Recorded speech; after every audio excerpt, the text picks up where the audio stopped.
যা দৃষ্টি দিয়ে কথা কয়, এমন কিছু কিছু হয় যা দৃষ্টি দিয়ে কথা কয়, অথচ বুকের ভেতর হয় চিরস্মৃতিময়।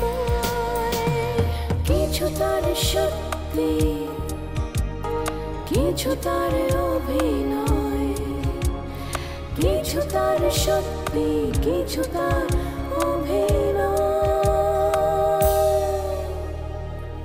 আলো আর আধারে ঢাকা, আগুন পোকা, আগুন পোকা, আগুন পোকা, আগুন পোকা। লোহাটা ক্ষয়ে গেছে। কালো কালো মূর্তিটা কেন এমন হলো? কেন এমন হলো?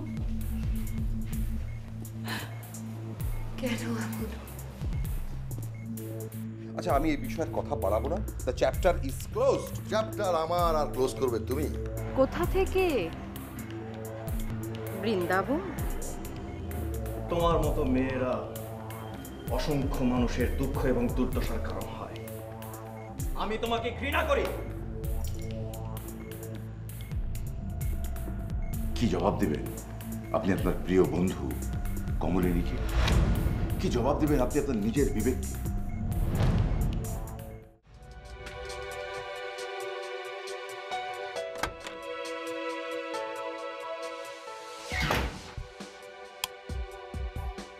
ও মাই গড!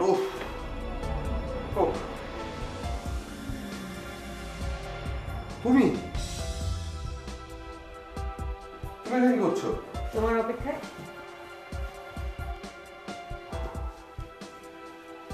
এভাবে কেউ কাউকে চমকে দেয়? দেখ, কারো কারো এভাবে চমকে দিতে ভালোই লাগে।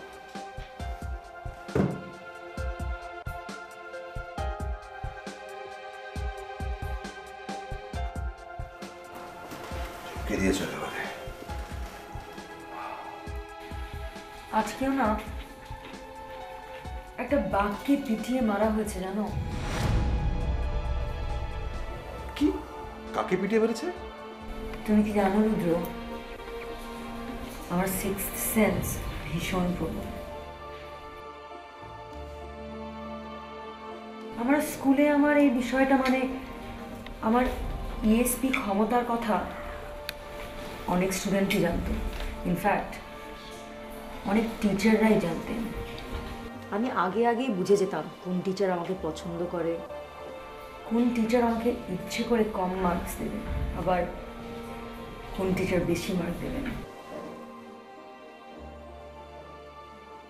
আমাদের একজন শিক্ষক ছিলেন, মানসিক ভারসাম্যহীন। ঠিক তা না, মানসিকভাবে অসুস্থ। ব্যাপারটা না কেউ জানতো না। আমি প্রথম থেকেই বুঝতে পেরেছি।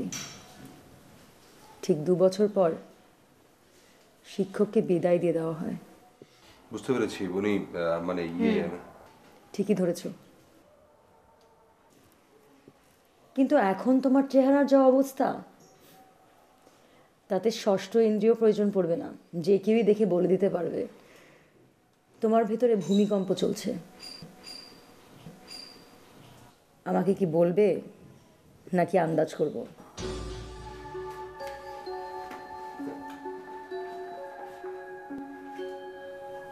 নিজের ইচ্ছা অনিচ্ছা নৈতিকতা শিক্ষা দীক্ষা বাজারে বিক্রি না করে কি করে মাথা উঁচু করে বেঁচে থাকতে হয়, এরকম অনেক উপায় আমার জানা আছে কমলিনী।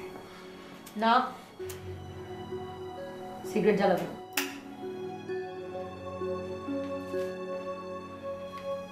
আমি এখন শহীদ আলমের বাসা থেকে আসছি। বুঝতেই পারছি ঝগড়া করে এসেছো, তাই তো? তো কি বললে তুমি? বললাম আমি আর রক্ত করাবি করছি না, ব্যাস। ব্যাস, পারফেক্ট। প্রতি রাত একই স্বপ্ন দেখা থেকে এখন মুক্তি। প্রতিদিন এখন হবে নতুন স্বপ্ন। যতই বলো না কেন রক্ত করবি তুমি করছো না। আমার ধারণা তোমার প্রোডিউসার তোমাকে ছাড়বে না, সিনেমাটা তোমাকে দিয়েই বানাবে। হ্যাঁ, উনি আমাকে ছাড়তে চাইছেন না। কেন? কেন? কেন? কেন? কেন? কেন? কেন? কি কেন? কি কেন? ও কমলিনী, উনি আমাকে ছাড়তে চাইছেন না কেন? এটার জবাব আমার থেকে তোমার দেওয়ার কথা না। আমি বেশি নির্ভরশীল? সঠিক উত্তরের 50%, বাকি 50%। আমি জানি না, আমি জানতেও চাই না। আমি রক্তকরবী করছি না, ব্যাস, the chapter is closed. Chapter শহীদ আলমের, আর ক্লোজ করবে তুমি? আশ্চর্য। আজ আজ ঠিক এই কথাটা আমি শহীদ আলমকে বলেছিলাম এবং উনি আমাকে ঠিক একই উত্তর দিয়েছিলেন, চ্যাপ্টার আমার, আর ক্লোজ করছো তুমি। সেটাই স্বাভাবিক। তুমি কি চা খাবে? না। অন্য কিছু খাবে? না। আজ ঠিক এই কথাটা আমি শহীদ আলমকে বলেছিলাম এবং উনি আমাকে ঠিক একই উত্তর দিয়েছিলেন, চ্যাপ্টার আমার, আর ক্লোজ করছো তুমি। সেটাই স্বাভাবিক। তুমি কি চা খাবে? না। অন্য কিছু খাবে? না। তাহলে চুপ করে এখানে বসো, তোমাকে কিছু কথা বলবো, মনোযোগ দিয়ে শোনো। কথার মাঝখানে কোনো কথা বলবে না, আর কোনো ফোনও আসবে না। ফোন আসলে ছুঁড়ে ফেলে দিব, ওকে? তবে আমি কোনো প্রশ্ন করলে সেটার উত্তর দিবে, বুঝেছো?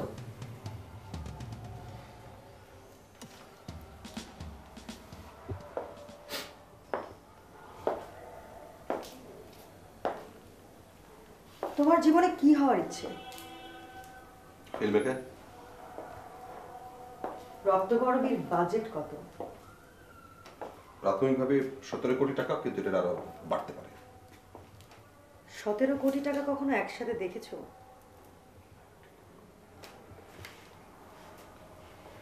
উত্তর দিতে হবে। 17 কোটি টাকা কখনো একসাথে দেখেছো? না, দেখিনি। আচ্ছা, তোমার এই বাসাটা, এই বাড়িটার ভাড়া কত? 17,000। অয়ন রায় কি ধোয়া তুলসী পাতা? কি? প্রশ্নটা তুমি শুনেছো? I don't know.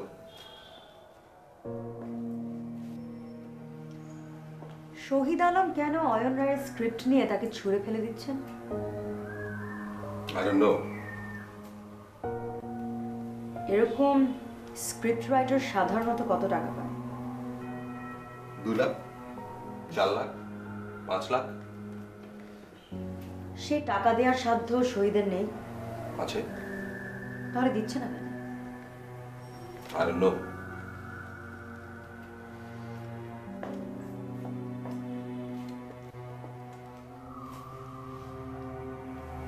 গুরুত্বপূর্ণ প্রশ্নগুলোর উত্তরই তো তুমি জানো না। অলমোস্ট কিছুই না জেনে রক্তকরবী ছেড়ে দিলে।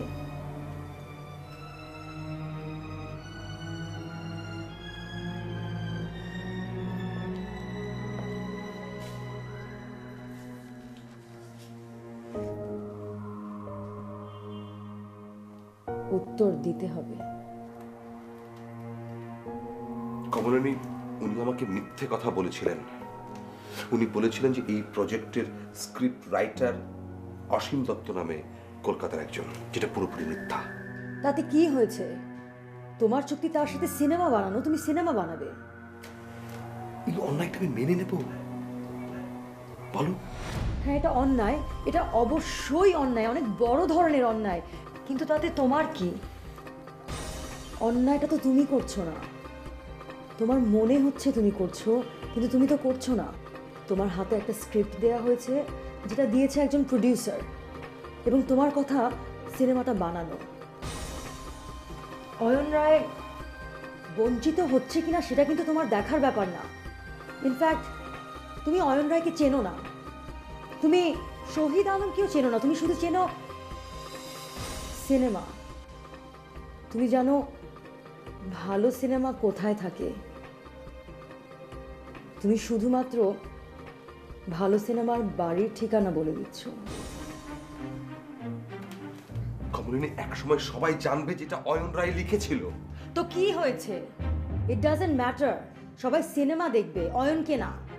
আর এটা শহীদ আলম আর অয়ন রায়ের মাঝে, তোমার তাতে কি? কমলিনী, আমি অন্যায়টাকে মেনে নেব? বলো। একবার বলেছি, আবারও বলছি, অন্যায়টা তুমি করছো না। কমলিনী, আমি নিজের চোখে দেখেছি অয়ন রায় শহীদ আলমের পা জড়িয়ে হাউ মাউ করে কাঁদছে। তাতে তোমার কি? তোমার কাজ সিনেমা বানানো, তুমি সিনেমা বানাবে। কমলিনী, তুমি আমাকে চেনো না? তুমি আমাকে চেনো না? আমি জেনে শুনে এরকম একটা অন্যায়ের সাথে যুক্ত হব? আমি তোমাকে চিনি কি না? তোমার থেকে ভালো আমি তোমাকে চিনি। তুমি ফিল্ম বানাতে চাও, ফিল্ম বানাবে। কে কোথায় কি করছে না করছে, কার সম্পর্ক কোথায় নষ্ট হচ্ছে, সেটা দেখার দায়িত্ব তোমার না। আজ যদি অয়নকে শহীদ আলম মেনে নেয় আর অন্য কাউকে দিয়ে রক্ত করবি ডিরেক্ট করায়, তাহলে তোমার তৃপ্তি কোথায়? কে কোথায় কি করছে না করছে, কার সম্পর্ক কোথায় নষ্ট হচ্ছে, সেটা দেখার দায়িত্ব তোমার না। আজ যদি অয়নকে শহীদ আলম মেনে নেয় আর অন্য কাউকে দিয়ে রক্ত করবি ডিরেক্ট করায়, তাহলে তোমার তৃপ্তি কোথায়? ও, সিনেমা বানাতে পারি না পারি, অয়ন আর শহীদের সম্পর্ক জোড়া দিতে পেরেছি, এটা ভেবেই ঘুমোতে যাবে? আর স্বপ্নে সিনেমাটা বানাবে যখন রক্ত করবি ডিরেক্ট করবে অন্য কেউ।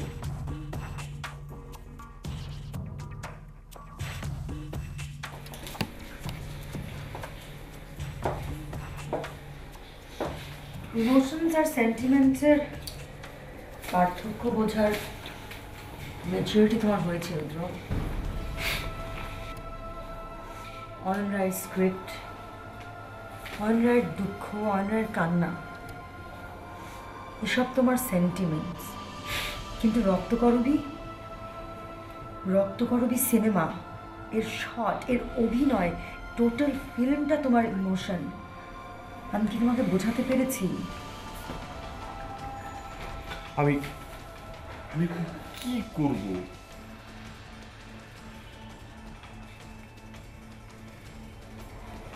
আমাকে জড়িয়ে ধরে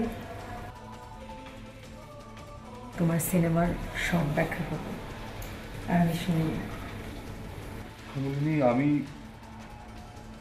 আমি কোনোদিন ভাবিনি কমলিনী, আমি কোনোদিন ভাবিনি স্বপ্ন আর নৈতিকতার এই লড়াই বেঁধে যাবে আর এই লড়াই আমাকে থামাতে হবে। আমি এই লড়াই কিভাবে থামাবো কমলিনী? বলো আমাকে।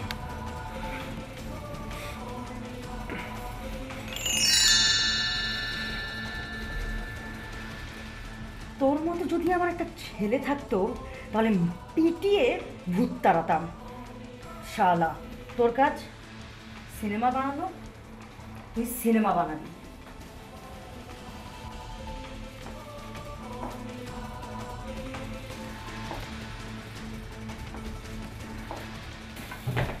এবার আমি সিগারেটটা খাবো না, হ্যাঁ না, হ্যাঁ না। হ্যাঁ।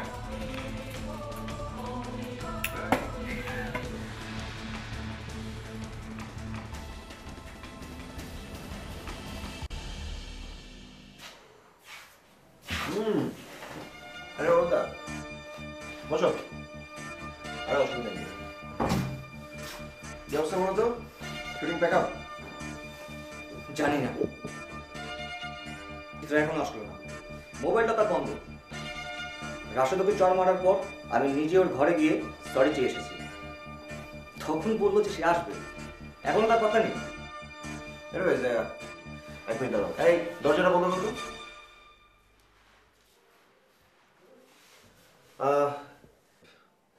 অরুণদা, তুমি রক্তকরবী পড়েছো? হ্যাঁ, রক্তকরবীর বিশু ক্যারেক্টারটা আমি করছি। শুনলাম। কংগ্রাচুলেশন। Thank you. সিনেমাটা একটু ডিফারেন্ট প্যাটার্নে হচ্ছে, বুঝলে? দুটো গল্প পাশাপাশি চলছে, একটা অরিজিনাল গল্প আর একটা একই কাহিনী নিয়ে প্যারালাল চলবে, প্রেজেন্ট টাইমের গল্প। ইন্টারেস্টিং না? ইন্টারেস্টিং। নন্দিনী কি করছে জানো তো? শুনলাম বন্যি করছে। বন্যি সেই 4 বছর আগে সুপার হিট একটা ফিল্ম করার পর কত ডিরেক্টর প্রডিউসারকে ফিরিয়ে দিল, আবার সেই 4 বছর পর রক্তগর্ভ করছে। তোমার কি মনে হয় না দাদা এটা আমার ক্যারিয়ারের জন্য একটা ভ্যালু অ্যাড করবে? শিওর, অবশ্যই এটা ভ্যালু অ্যাড করবে। দাদা ফিল্ম বানো, ফিল্ম। এইসব সিরিয়াল এখন এত দেখে না। বলো দেখে? আচ্ছা শুনলাম আজাদও নাকি বিশু ক্যারেক্টারটা করার জন্য দৌড়ঝাঁপ করছে। এরকম তো অনেকেই করছে। বিশু ক্যারেক্টার একমাত্র অভিই করবে, আর কেউ করবে না। বুঝলে দাদা, এই মুহূর্তে হিরো হিসেবে আমার একটা গ্রহণযোগ্যতা তৈরি হয়েছে। সব ডিরেক্টর প্রডিউসাররা আমার খোঁজ খবর নেয়, কেমন আছি সেটা জানতে চায়। তাই আমি ভাবছি এখন আমার ভালো কাজ করা উচিত। ভালো কাজ কি তুমি বুঝতে পেরেছো তো? ধরো একটা বিল্ডিংয়ের জন্য ভালো সিমেন্ট, ভালো রড দিয়ে স্ট্রাকচারটা তৈরি করা, মানে ভালো স্ট্রাকচারটা তৈরি করা। বছরে ধরো আমি 4টা ফিল্ম করবো, 2টা কমার্শিয়াল, 2টা ভালো ছবি। এরকম 5 বছর টানা চলতে থাকলে সবাই যখন ভালো কাজ করতে যাবে তখন ফার্স্ট তারা চিন্তা করবে অভির কথা। রাইট? কফি খাবে? না। আচ্ছা অভি, তুমি যে রক্তকরবী নিয়ে এত সিরিয়াস, এটা তো বুঝিনি। অফকোর্স আমি সিরিয়াস। আমাকে দেখলে তো বোঝা যায় না যে আমি সিরিয়াস। আমি একবার চিন্তা করেছি রুদ্রর সাথে বসবো, শুনেছি ও নাকি একটু সেন্সিটিভ। আমি চাই যে ওর সাথে একটা আন্ডারস্ট্যান্ডিং হওয়া উচিত। কোনো রকমের ঝামেলা চাই না, আমি একদম কোনো রকমের ঝামেলা চাই না। আমি খুব যত্ন নিয়ে কাজটা করতে চাই।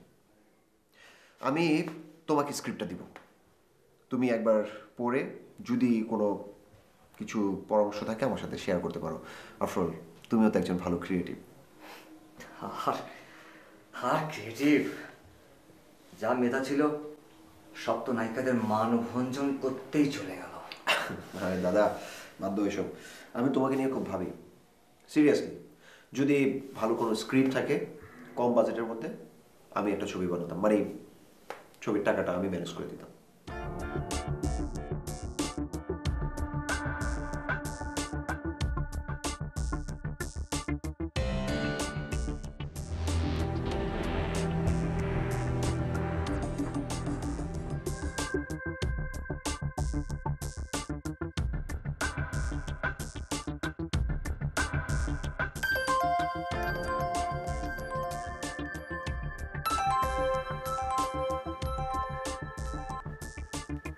হ্যালো,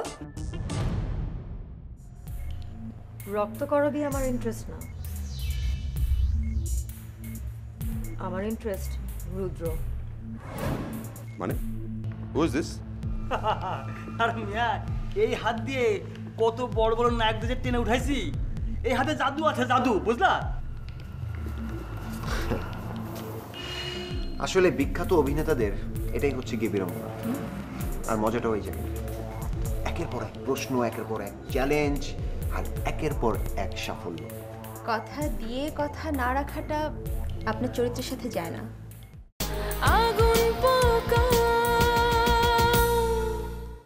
প্রিয় দর্শক, জাতীয় এবং আন্তর্জাতিক সবশেষ সংবাদ জানতে ভিজিট করুন এসএটিভির ওয়েবসাইট www.satv.tv-তে। বিনোদনমূলক অনুষ্ঠান উপভোগ করতে সাবস্ক্রাইব করুন আমাদের ইউটিউব চ্যানেল youtube.com/satvbd-তে, যেখানে নিয়মিত কমেন্টস করে জানাতে পারেন আপনাদের মূল্যবান মতামত। এছাড়াও এসএটিভির বাছাইকৃত সংবাদ দেখতে youtube.com/satvnews-এ সাবস্ক্রাইব করে বেল আইকনটিতে ক্লিক করে সাথেই থাকুন। প্রতি মুহূর্তে সর্বশেষ তথ্য ও বিনোদন পেতে লাইক দিয়ে যুক্ত থাকুন আমাদের ফেসবুক পেজ facebook.com/satvbd-তে। এসএটিভি, সাথে আছি সবসময়।